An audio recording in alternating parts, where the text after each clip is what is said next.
Olá, olá Boa a todos. tarde. Muito boa tarde a todos. E hoje nós começamos então as lives Tira Dúvidas dessa semana. Live Tira Dúvidas das pessoas que estão colocando nos comentários, né, dos vídeos e também pessoas que estão inscritas na Copa da Resolução dos Conflitos Conjugais. Estão deixando suas dúvidas, seus questionamentos para que sejam respondidos então nessas lives que acontecerão durante essa semana, todos os dias ao 12:30. Muito Para bem. quem ainda não se Olá. inscreveu, dá tempo. Hoje começa a Copa da Resolução dos Conflitos Conjugais. Se inscreva, o link está na descrição do vídeo, mas também você encontra na bio do Instagram. Muito bem. Como a Ângela começou a falar, gente, essa é uma live tira dúvidas, né? Nós vamos tirar uma dúvida, responder uma dúvida aqui de alguém que enviou para nós, tá? Eu vou ler aqui, eu vou ler tudo que ela escreveu e depois a gente vai pontuar algumas coisas que são importantes aqui na dúvida. Essa parte não pode ler, né? Tem algumas Aí coisas você... aqui que eu vou pular, tá? Tem umas coisas que eu vou pular. Ela começa dizendo assim, olha, eu assisti e tal os vídeos e eu gostei muito, foi muito edificante, não sei o quê, ppp. Aí ela faz uma... É uma esposa, né? Aí ela faz aqui, falando assim, uma pergunta, né? Eu e meu marido nos casamos, éramos os dois, eles eram obreiros, não vou citar a igreja aqui, né, que eles faziam parte. Eles eram obreiros lá na igreja, eles trabalhavam lá, ajudavam, né? E depois de uns 6 anos juntos, ele se afastou, ele saiu da obra de Deus, começou a viver uma vida toda errada. Me traiu, descobri, quando o meu filho tinha 1 mês de vida. Fiquei muito mal, tentei continuar, mas não deu. Ele virou a cabeça totalmente e coloquei ele para fora de casa. Depois de 1 ano voltamos e eu tinha conhecido outra pessoa. Ele enlouqueceu, voltou para a igreja, começou a me perseguir dizendo que queria restaurar a família. Enfim, não queria voltar, mas decidi, pelo bem do meu filho, restaurar a nossa família. Depois de uns 2 anos juntos, peguei novas traições no celular dele. Na época ele estava firme num grupo de célula da igreja dele. Falei com seu pastor e disse que ele estava com o espírito de Jezabel dentro dele. Enfim, disse que iria mudar e dei uma nova chance, mas novamente me voltou a trair. Ele vai à igreja, mas ele não tem nenhum compromisso com Deus. Só vai aos domingos, mas continua bebendo, fazendo vontade própria, quer viver uma vida de solteiro, estando casado. Ele tem me insistido para fazer sexo anal e nunca cedi para ele. Pelo que sei, esse tipo de relação não agrada a Deus e não me sentiria bem fazendo algo que vai contra a vontade de Deus só para agradá-lo. Ele gosta de pagode e fica me chamando para ir com ele. Às vezes eu até vou para agradá-lo, mas não é um ambiente que me sinta bem. Esses dias me falou que quer ir a um boate. Falei também que não vou. Também não é um ambiente que tem nada de bom para nos oferecer, só prostituição e que nada agrada a Deus. Disse muito firme com ele que não está tendo limites e que isso está acabando com o nosso relacionamento. Sabe, estou muito mal, pois nem mais forças para fazer a obra de Deus eu tenho. Estou muito triste sem saber o que fazer, como mudar essa situação. Falei com ele para procurar ajuda, disse para procurar uma terapia de casais, mas não quer falar com o pastor dele. Disse que prefere procurar um psicólogo.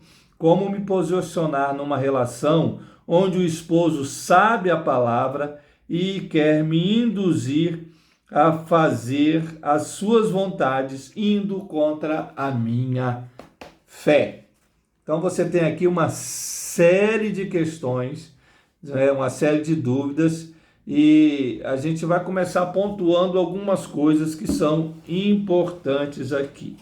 Primeira coisa, você disse aqui, né, nas suas dúvidas, que o seu marido, vocês trabalhavam na igreja, vocês estavam ali juntos, né, trabalhando na igreja, na obra e fazendo a obra de Deus e tal, e ele estava lá, estava tudo bem, estava tudo certo, tudo tranquilo.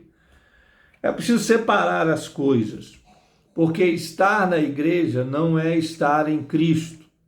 São duas coisas diferentes que normalmente as pessoas confundem, e isso faz com que crie-se uma ilusão dentro do casamento.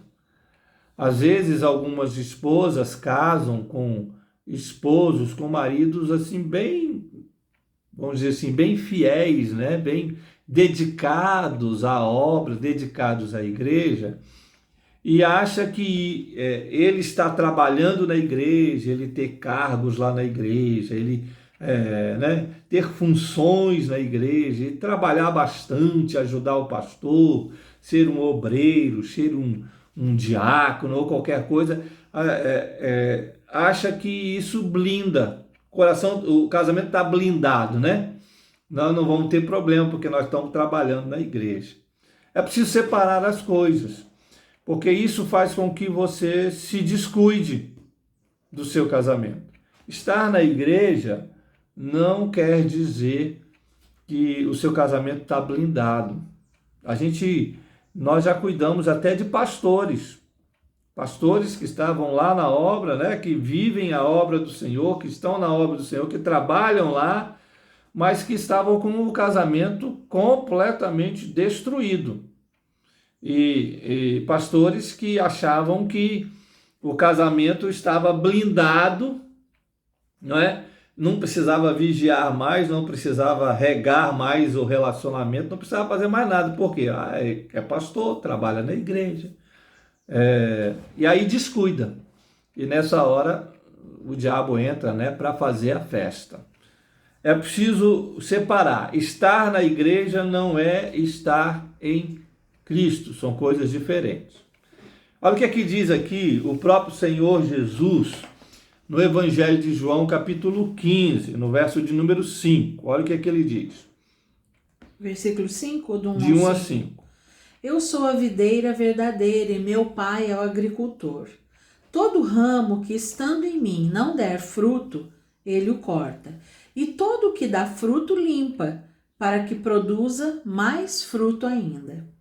Vós já estáis limpos pela palavra que vos tenho falado. Permanecei em mim, e eu permanecerei em vós. Como não pode o ramo produzir fruto de si mesmo, se não permanecer na videira, assim nem vós o podeis dar, se não permanecerdes em mim. Eu sou a videira, vós os ramos. Quem permanece em mim e eu nele, esse dá muito fruto, porque sem mim nada podeis fazer. Então você vê Jesus fazendo diferença, né?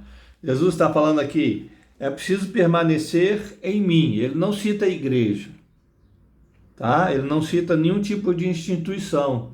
Ele cita ele mesmo. É preciso permanecer em Cristo. É preciso não, a igreja é bom, né? É bom que esteja na comunhão, é bom que esteja lá, né, cooperando e ajudando na igreja. Isso é ótimo. É um ambiente muito bom para os casais estarem cooperando junto, né, na obra do Senhor. Mas não dá para cair na ilusão de que isso basta, de que estar na igreja é estar em Cristo. E eu tenho repetido muito para isso nas aulas, né, que eu dou. Falo, o cristianismo não é uma instituição. O cristianismo é uma pessoa, é a pessoa de Jesus. Se você não tem relacionamento com Jesus, se você não está em Cristo, você não é cristão. Você pode estar na igreja, mas se não estiver em Jesus, você não é cristão, né? E aí a gente entra, ele fala aqui, Jesus fala assim, vocês já estão limpos pela palavra. Talvez o seu esposo não estivesse limpo, né, pela palavra. Ele até lia a Bíblia, ele até pregava, de repente até pregasse na igreja. Mas isso não quer dizer que ele mesmo estava limpo pela palavra. E aí a gente cai numa segunda coisa que você disse aqui, na sua dúvida. Você disse assim, ele se afastou, né? Ficamos 6 anos juntos e depois disso ele se afastou, ele saiu da obra de Deus. Então, talvez ele não tenha se afastado. O problema é que ele nunca esteve. Estava só ali, né? Estava presente, mas não era uma conversão genuína, né? Sim. Não estava convertido. As igrejas estão cheias de pessoas não convertidas. Também.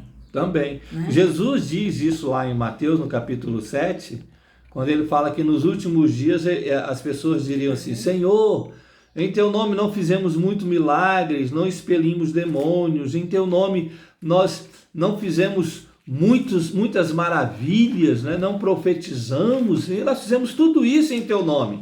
Aí Jesus vai dizer para elas assim, apartai-vos de mim, eu nunca vos conheci. É gente que estava na igreja, estava fazendo a obra, estava tudo ali certinho, mas nunca havia se convertido. E talvez o seu esposo se enquadre nisso, talvez, tá? Não estou afirmando, não.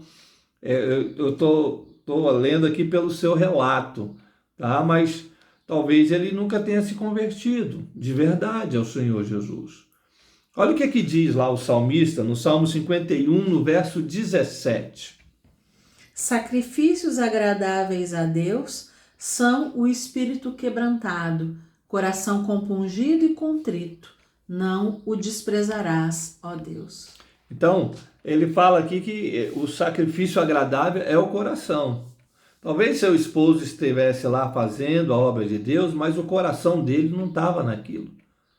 Era só uma obra mecânica, né? Uma ação mecânica, de uma repetição de uma ação, sem nenhum comprometimento, sem amar a Jesus de verdade, né?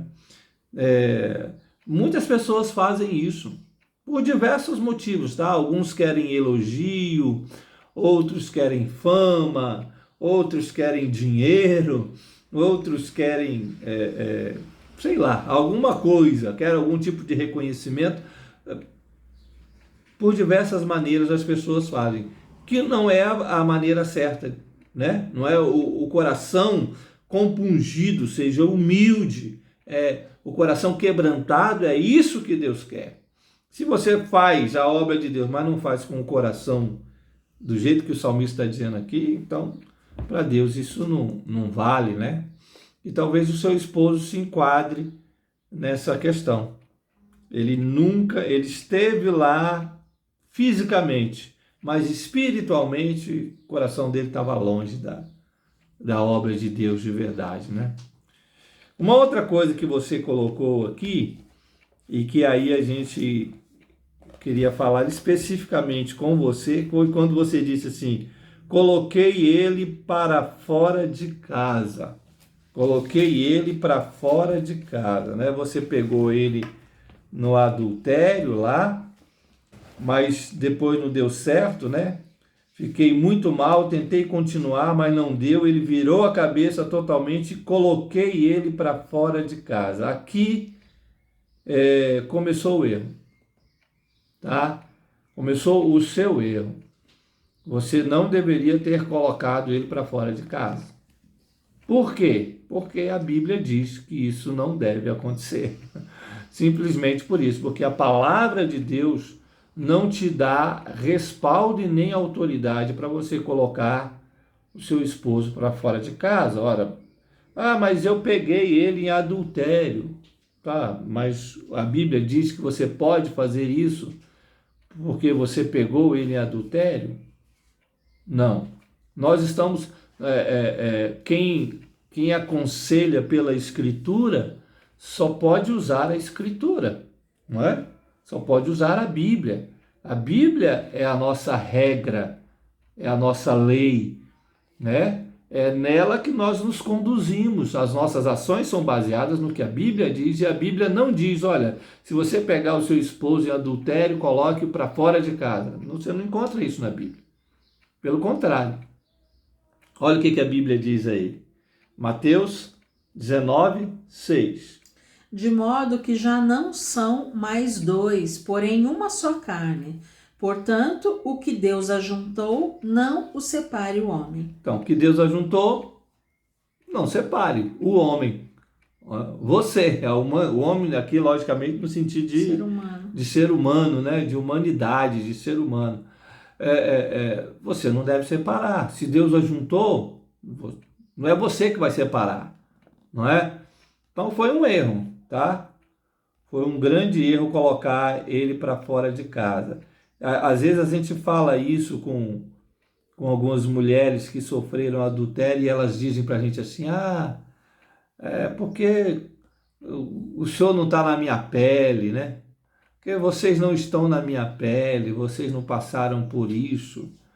Ora, a gente não aconselha por experiência dos outros, não é? Não é porque nós não vivemos isso que nós devemos aconselhar baseado na nossa experiência.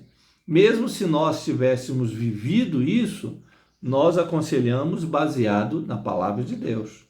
É a Bíblia que nos diz o que nós devemos fazer. Bom, vamos seguir? Vamos. Aí você diz outra coisa aqui, que foi um outro erro, né? Ele tentou voltar, né? Depois de um ano, voltamos. Eu tinha conhecido outra pessoa. Olha aqui, um outro problema. Eu tinha conhecido uma outra pessoa.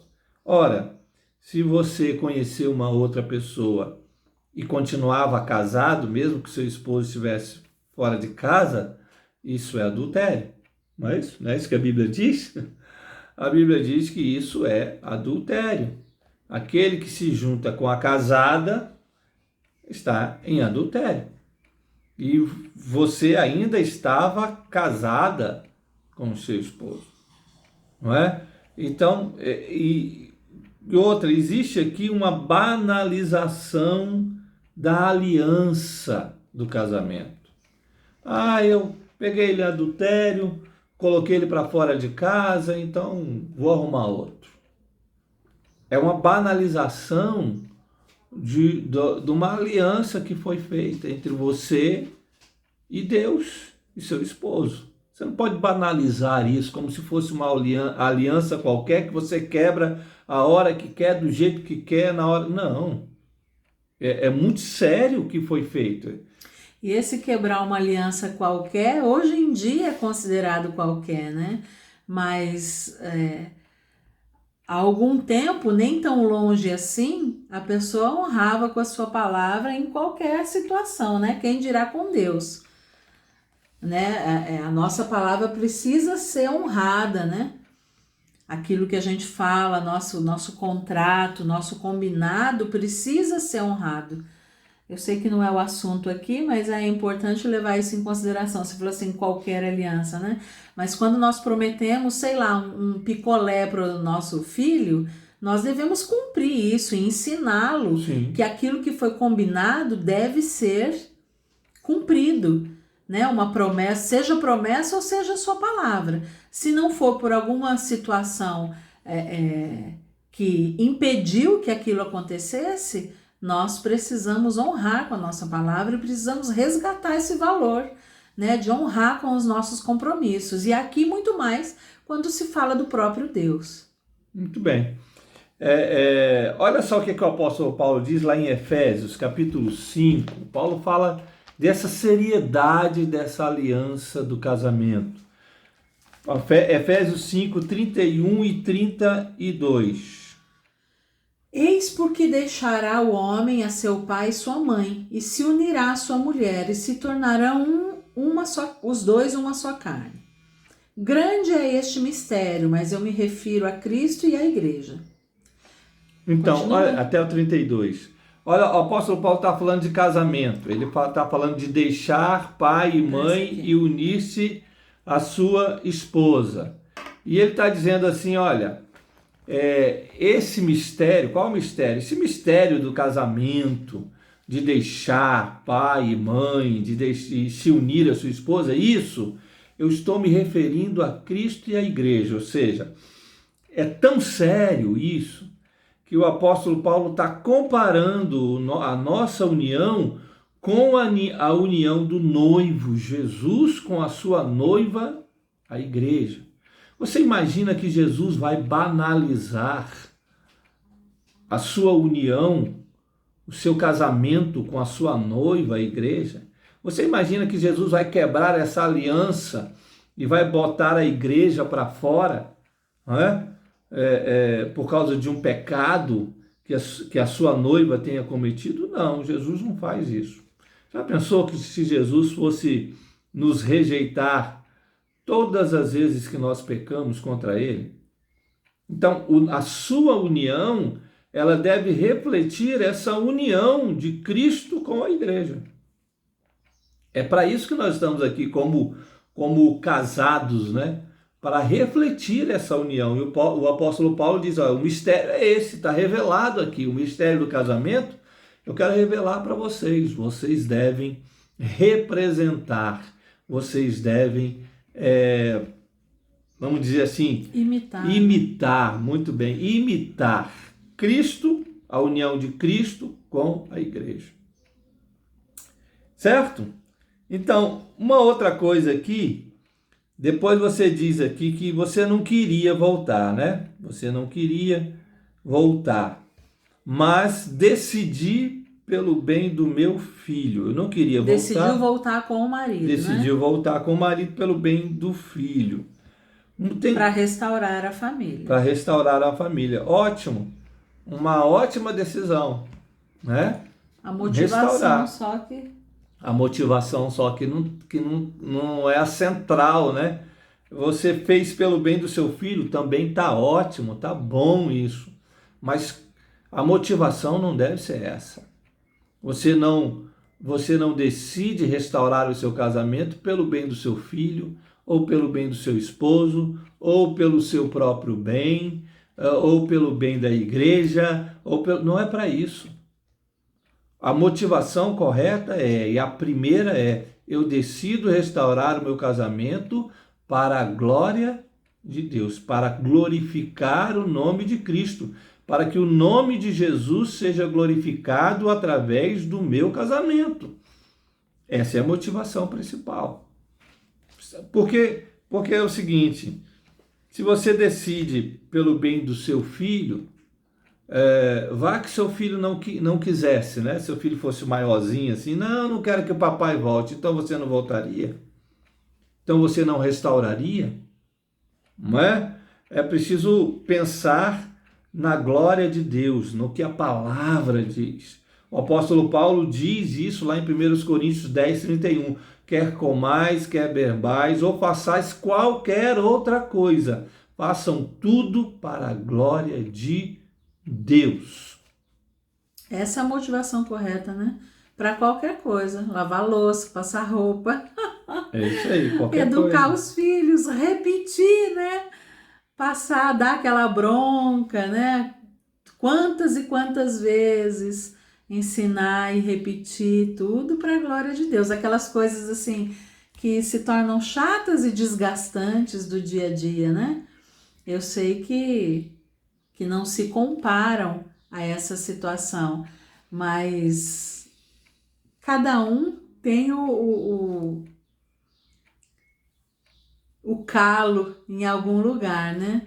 Seja qual for a situação. Eu só quis dizer que nas pequenas coisas, nas coisas simples e cotidianas, nós devemos glorificar a Deus com as nossas escolhas, com as nossas atitudes, e nas situações mais difíceis também, em toda e qualquer situação.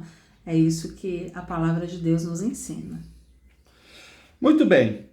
Aí tem uma outra expressão aqui que a gente precisa falar contigo aqui e responder essa dúvida. Ela repete duas expressões. Ele diz assim: Ele estava firme num grupo de célula na igreja dele.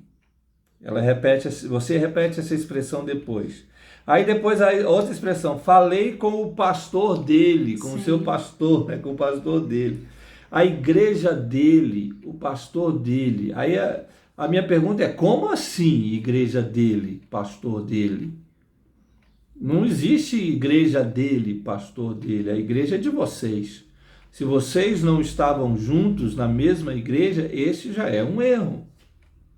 Não pode, não pode. Ah, mas ele estava numa igreja que eu não gosto. Olha, você deveria ter acompanhado seu esposo na igreja dele, junto com o pastor dele. Estar juntos.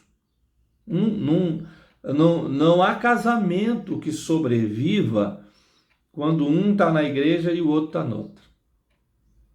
Né? A Bíblia diz que uma casa dividida, ela não subsiste, ela não resiste. Não permanece. Não vai permanecer jamais. É preciso que estejam juntos na mesma igreja. Tá? E aí sentar, orar, conversar, ver o que Deus vai dizer, mas é impensado que um casal esteja em igrejas separadas. Isso não é bom nem para o casamento e nem para os filhos, principalmente para os filhos. Você imagina o filho, hoje, qual igreja que eu vou? Eu vou na igreja do papai ou vou na igreja da mamãe? Né? Ou na minha, porque aí ele pode também escolher, né? Se cada um escolhe, eu também posso escolher a minha, e assim a família se divide. A família se divide, já está dividida em casa, muitas vezes, quando não existe uma centralidade nas escrituras, no Senhor Deus, a gente vê cada um fazendo uma coisa, cada um no seu celular, cada um assistindo o seu programa, cada um assistindo o seu filme, vão ao cinema, cada um senta numa sala, entra numa sala de cinema diferente do outro. Quando está em casa, cada um tem o seu celular, ou cada um faz uma coisa, e assim cada vez mais vai se perdendo a essência da família, do estar juntos, né? E essa essência de estar juntos não é só o local onde eu me encontro, mas aí eu pensar diferente também não tem problema nenhum. E aí eu não estou falando só de pensar diferente, de ter ideias diferentes. Nós somos diferentes, e essa multiforme graça de Deus, né, de agir de forma diferente com a gente. Nós somos diferentes, mas a mesma fé, né? A mesma fé, aquilo que nós fomos ensinados e estimulados a fazer pelo próprio Deus lá em Deuteronômio 6. Né? Esse amor que vocês têm por Deus, ensine a seus filhos. Uhum. Ensine aos seus filhos, aos filhos dos seus filhos. Mas isso tudo vai se perdendo quando cada um está assistindo uma coisa no celular, e não mais é importante ter aquele momento em família, aquele momento de culto doméstico, aquele momento em que nós vamos cultuar a Deus juntos, aquele momento em que nós vamos ler a palavra, em que nós vamos conversar sobre aquilo que lemos, aquele momento em que vamos decidir as nossas férias, porque se faz tudo separado, tudo. Eu posso escolher férias diferentes, eu escolho frequentar academia diferente, igreja diferente, e assim vai. E quanto mais natural mais as coisas vão sendo separadas, e a família vai perdendo a característica e a essência, né, com que o Senhor a criou. Uma outra expressão que você usa aqui é que ele quer viver uma vida de solteiro estando casado. Ora, isso vamos dizer assim, às vezes é mais comum do que você imagina. Às vezes algumas esposas dizem para nós assim, ele quer viver uma vida de solteiro, né? Como se fosse solteiro, mas está casado. Isso é comum, infelizmente. Não estou dizendo que a gente está dizendo que é certo, não é errado, mas você não está sozinha nessa luta.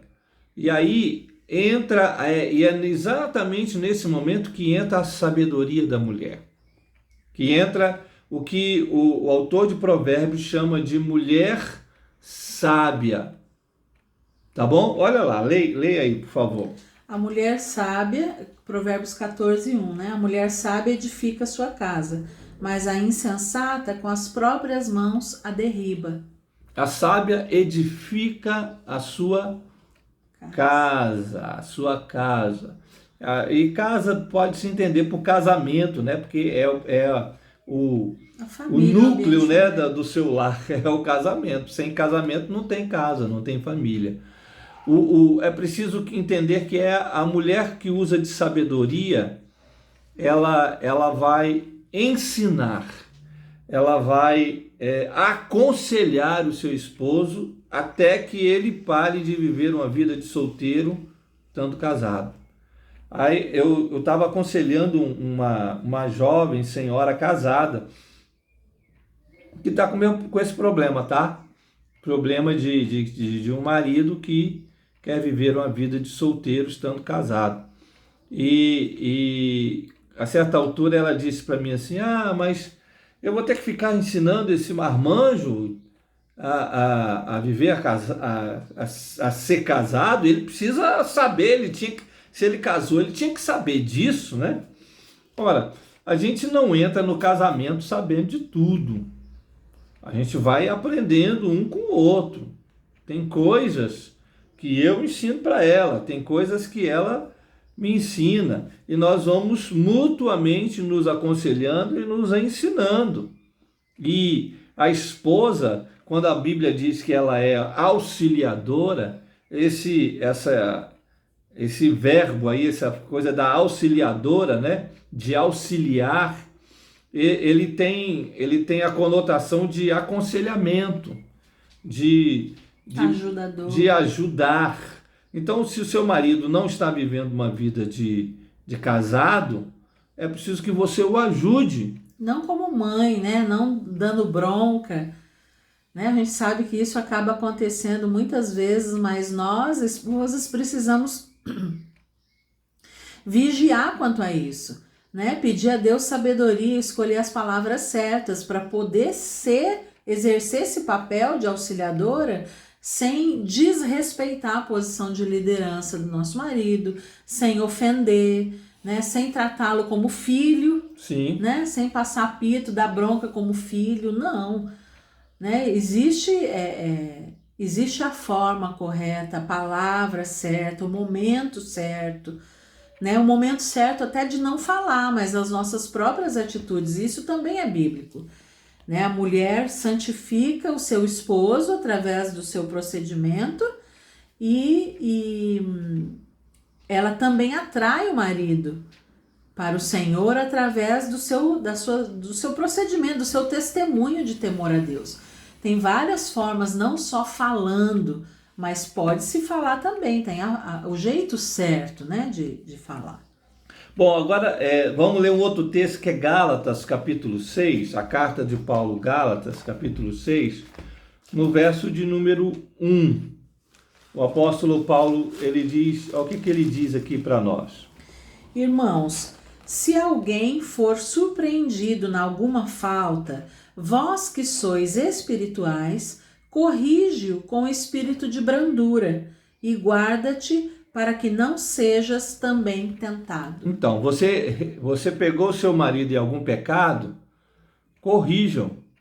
Corrijam. Com como? Com espírito de brandura. Seu marido está vivendo uma vida de solteiro, sendo casado, não é? E isso é pecado? Então corrijam. Corrijam com espírito de brandura. É o que diz o apóstolo. Seu marido foi pego em adultério, corrijam com espírito de brandura. Isso vale para tudo dentro da vida cristã, né? Dentro do casamento. Mas vocês estão pedindo demais, né? Olha a situação, olha, eu estou muito ferida, eu estou irada, eu estou decepcionada, estou magoada. Como reagir assim? Isso serve tanto para homem quanto para mulher, né? É muito comum, muito, e está cada vez mais comum mulheres traindo seus maridos.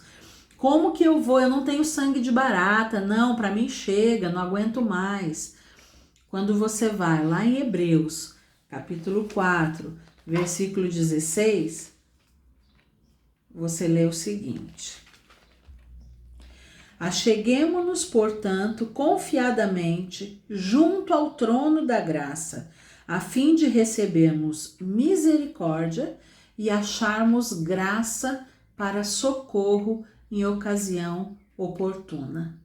Se achegue a Deus nesse momento de ira, de desespero, e peça a Ele: Senhor, me ajude, como eu vou falar com brandura, como que eu vou ser a mulher sábia que edifica o lar, sendo que eu acabei de ser traída, ou eu acabei de saber que eu fui traída pela 50ª vez, pela 3ª vez, enfim, seja qual for a situação, né?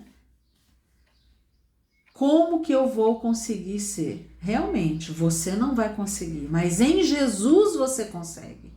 A Bíblia está dizendo isso. Se achegue confiantemente, confiadamente no trono da graça, que você vai receber graça e misericórdia do Senhor no tempo oportuno para você fazer o que Ele quer que você faça, o que Deus quer que você faça.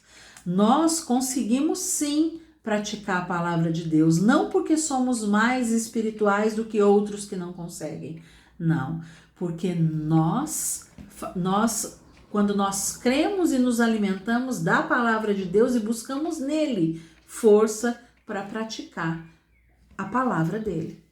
Ele é fiel em nos ajudar. Ele está dizendo aqui na tua palavra. E nós precisamos ir de encontro a isso e realmente colocar em prática aquilo que temos aprendido na sua palavra.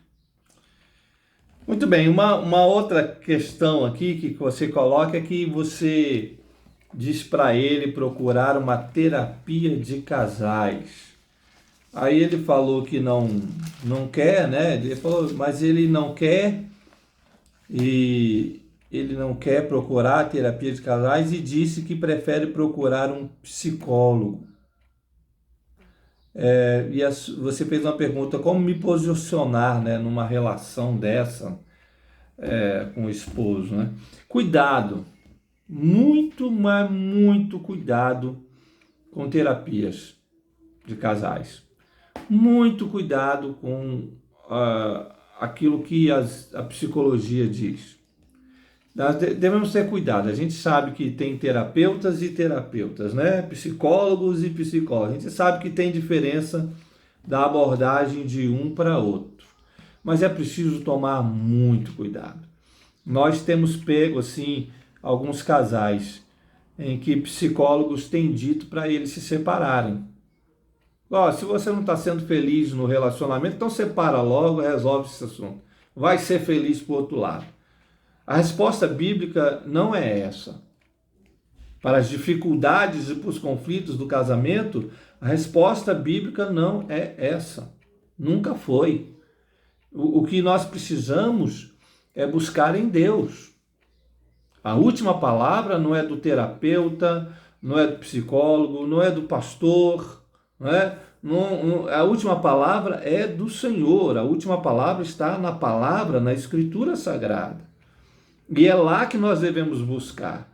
Então tome muito cuidado quando você procura terapias e consultórios. Cuidado com algumas palavras, penere muito, mas muito mesmo. Acho que a gente pode dar até um passo a mais em relação a isso. Eu acho que a gente precisa ter cuidado até mesmo com alguns pastores que têm desistido de aconselhar a favor do casamento. Sim. Né? O cuidado, mas e aí, como que faz então? A gente não está aqui nos colocando numa posição de nós somos os únicos que vão usar a palavra de Deus corretamente. Não é isso. Mas vocês precisam estar alertas para o fato de que a Bíblia nunca vai colocar o ser humano no centro da situação. É sempre Jesus. Então, qualquer conselho que você receba, seja de terapeuta, seja, né, de qual for a especialização da pessoa, a área da pessoa, ou até mesmo pastor, ou até mesmo conselheiro bíblico, que não coloca Jesus no centro, você pode Descartar, né? descartar. Pode descartar. Jesus tem que ser o centro. A Escritura, a palavra de Deus é o centro. Se você estiver confortável com o que você vai ouvir e não for confrontado ou confrontada com a palavra de Deus, desconfie. Desconfie. Porque a palavra de Deus sempre vai nos confrontar. Por mais que o seu marido tenha errado, que o seu marido tenha caído em adultério, não existe um lado só. Nunca existe um lado só errado. Isso. E a Quando gente nós demonstrou casamos, isso aqui, né? nós casamos, dois pecadores disseram sim um para o outro. Então nunca, sempre vai existir confronto dos dois lados. Sempre vai existir confronto dos dois lados. Então, num aconselhamento bíblico centrado realmente na palavra de Deus, centrado na cruz de Cristo, centrado no próprio Deus, sempre vai haver confronto. E quando há confronto, não existe, não é uma posição de conforto, né? É incômodo. É incômodo.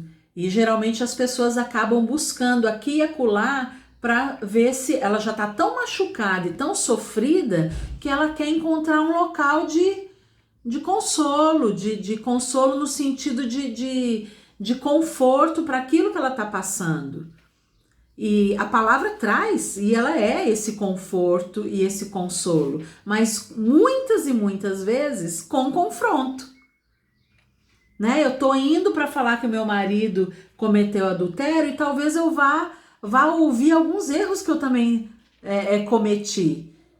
Né? E talvez eu não queira, eu só tô lançando a pedra, mas eu não quero que atirem pedra em mim. Porque ele que é o vilão da história, eu não sou. Não existe um vilão só. As pessoas magoadas e feridas, elas sempre estão só apontando para o outro. Elas nunca estão dispostas a ouvir os seus erros. Aliás, quando ela está no pior, ela não consegue enxergar e não vai admitir ouvir que está errada. Uhum. Né? O sentimento de proteção e o sentimento, olha, eu preciso me proteger porque eu já fui tão machucada e eu tô tão ferida, eu não vou aceitar ninguém mais apontar nada. Imagina que vão mexer nessa ferida. Vai doer mais, eu não quero que doa. Então eu preciso procurar alguém. Eu não quero aquele mertiolate antigo que arde. Eu quero um nebacetinho, uma pomadinha que não vai arder tanto. Cuidado, cuidado. Cuidado, porque a palavra de Deus é a única coisa que é viva. É a única coisa que não volta vazia. É a única coisa que transforma. É a única coisa que transforma não só o seu cônjuge, mas você também.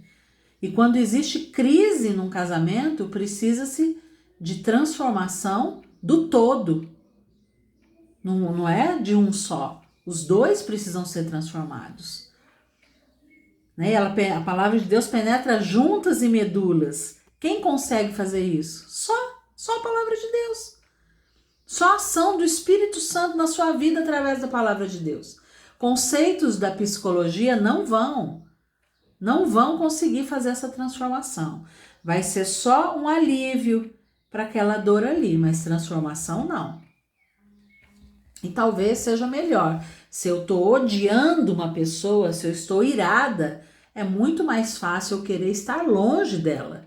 Porque só de estar perto eu estou enojada, então é muito mais fácil eu estar longe. Então eu vou acatar com muito mais alegria a orientação de alguém que diz, olha, toma teu rumo, vai ser feliz. Ufa, que alívio! Não preciso mais conviver com alguém que me machucou. E assim, vários e vários divórcios têm acontecido. Por isso, às vezes, nós encontramos aqui casais que já casaram 2, 3 vezes. porque o conceito é sempre esse, né? Da felicidade própria. Não é a glória de Deus, é a minha felicidade. Bom, aí você termina aqui com a pergunta: como me posicionar numa relação onde o esposo sabe da palavra e quer me induzir a fazer as suas vontades indo contra a minha fé? A pergunta é: como me posicionar? Primeiro, ela citou também a questão do sexo anal, né? Sim, citou boate, Sim. citou pagode, né? Você obedece como ao Senhor. É isso que o apóstolo Paulo diz. Todas essas coisas que ele quer fazer, que é contra a vontade de Deus, você obedece no Senhor. Olha o que o apóstolo Paulo diz. Efésios capítulo 5, versículo 22, diz assim: as mulheres sejam submissas ao seu próprio marido, como ao Senhor. Isso. Como ao Senhor. Não pare o versículo na metade, né? A mulher seja submissa ao seu marido. Sim, mas como ao Senhor. Certo? Se seu marido quiser coisas que não estão relacionadas com aquilo que o Senhor Jesus deseja, logicamente, você não vai fazer. Se ele quer que você minta, você não vai mentir. Se ele quer que você roube, você não vai roubar. Por quê? Porque isso é contra a palavra de Deus. E todas essas coisas que você foi citando aqui, que são contrárias à palavra de Deus, simplesmente não faça. Ah, mas ele não vai aceitar, vai ter briga, vai ter confusão. Ore, peça a Deus, você está obedecendo a Deus e peça a Deus para agir. Peça a Deus para agir. Ah, mas e se ele procurar fora então? Ah, ele quer sexo anal, se eu não fizer, ele vai me trair de novo. Coloque isso diante de Deus. Coloque isso diante de Deus e obedeça a Deus. Faça a sua parte, deixa Deus tomar conta dele. Ah, mas eu não quero passar por isso. Não. Confia em Deus. Confia em Deus. Muito bem. A segunda coisa é orar. Como é que você vai se posicionar? Orando. A oração é uma ação. Ore a Deus, dobre os seus joelhos. Ah, eu já oro. Portanto, continue em oração, continue orando. Se quiser jejuar, jejue. Continue buscando o Senhor em oração. Não saia do lugar de oração. Não esmoreça. Lembra daquela parábola, parábola da viúva que Jesus contou, né? O Lucas começa dizendo assim: contou-lhes uma parábola com o propósito de orar e não esmorecer. Não esmoreça, não desista, continue no lugar de oração. Terceira coisa que você deve fazer para se posicionar, né? Ministre com brandura, ministre a palavra de Deus ao coração dele, mas não faça isso com ar de superioridade. Não faça isso como se você fosse... Nem mandando, né? Como se você fosse o pastor dele, como se você fosse a mãe dele ou o pai dele. Você não é nada disso. Você é auxiliadora. Você ministra como alguém que está auxiliando seu esposo a se encontrar com Jesus. Não é? Ministre com brandura, com sabedoria. Todas as vezes que você ministra com um ar de superioridade, ao invés de você atraí-lo, você está afastando. Tá bom? Faça isso com o espírito de brandura. E outra coisa é o que está escrito lá que você deve fazer, é o que está escrito em 1 Pedro capítulo 3.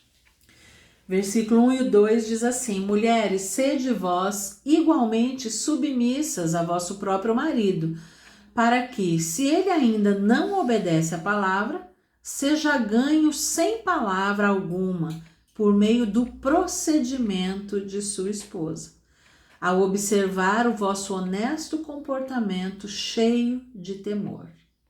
Então, ganhe o seu esposo com o seu procedimento. Muito mais do que aquilo que você fala. Ele vai ouvir aquilo que você faz. é o seu modo de proceder, a sua maneira de agir que vai atrair o seu esposo para Jesus e não aquilo que você fala somente, tá? Então, você quer realmente se posicionar, se posicione agindo, procedendo como Sara. Aí a continuação do versículo fala como Sara agia com Abraão, depois você dá uma lida aí, 1 Pedro capítulo 3. Haja como Sara, proceda como ela. O seu procedimento vai ganhar o seu esposo. E quando Sara agia assim, não é porque ela confiava muito em Abraão, Não. mas sim porque ela esperava no Senhor. Por isso que eu falei, faça a sua parte. Foi baseado nisso, faça a sua parte. E descansa em Deus. Faça a sua parte, aquilo que Deus te orienta a fazer como esposa. E como serva dele que obedece a ele, né? Ao seu Deus. E deixa que Deus vai tomar conta. E já está tomando conta de todas as coisas. Muito bem. Encerramos aqui. Sim, se você tiver mais alguma dúvida, você que está nos assistindo, ou vai assistir depois, pode deixar nos comentários e também se inscreva na Copa da Resolução dos Conflitos Conjugais e lá você também vai poder adquirir mais conhecimento sobre esse assunto, né? Resolução de conflitos conjugais usando a Bíblia como guia, podendo também trazer dúvidas à tona que vão ser respondidas nessas lives ao meio-dia. Tá bom? Deus abençoe. Até para aqueles que estão inscritos, até hoje à noite, às 8 horas da noite, que teremos o nosso primeiro jogo da Copa da Resolução dos Conflitos Conjugais, e aqueles que não quiseram ou não puderam se inscrever, até amanhã, ao 12:30. Deus Amém. abençoe. Até lá.